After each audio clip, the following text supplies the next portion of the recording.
10 episodes in, I thought it's time for a bit of a sit down and review, especially after my pilot video where I had to sit down and think about all the things that I could work on. There's no point doing something if you don't try and improve it as you go. So we've gone from a Ninja 250 that's my daughter's, purely because it was the easiest thing to access. Checked out a Ducati 400 Super Sport, which I'd never seen in the flesh before. A good old Goldwing. Classic bikes like the GPZ 900. Some more modern classics like the Fireblade, XJR, GSX-R 600. Right up into the BMW from the last episode, which is a little bit tongue-in-cheek as far as calling it the best in the state, but it's got the best story at least.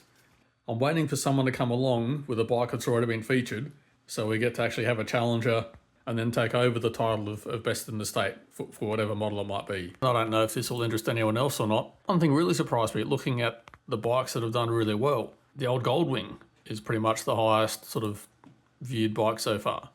Not far behind that, it's the XR 400, which I wasn't expecting that would have been such a thing. Even more so the XJR 1300.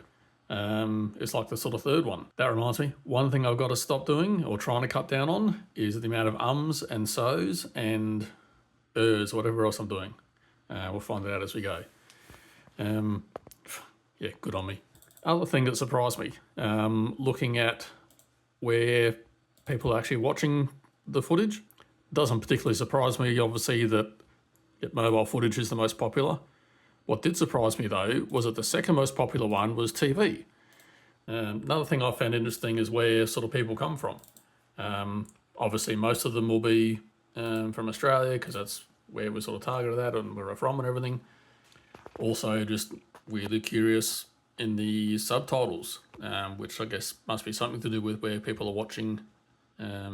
Obviously, English is most. Spanish is like the sort of highest rating one that's not that, so don't know if that's Dora the Explorer or if it's one of the Marquez brothers. Portuguese, I don't know who's Portuguese. We've got like 0.1% from Romania, so shout out to Andrew Tate. Filipino ladyboys right down the bottom. So looking at the total count between like the main social medias, on my road to 1 billion followers, which is said tongue in cheek. So looking at the dial, it's just off the bottom, but it's being positive. At least it's not on zero. And yeah, we'll keep track every now and again. I'm calling this the end of season 1, and then the next will be the start of season 2. Not just because I was aiming to do 10 episodes or whatever, but I was sort of come up with a different format that might be a bit more eye-catching. Thought that was as good a time as any to put a bit of a full stop on one part and then a new one on the next. As the bishop said to the actress, I hope you like what you see coming up.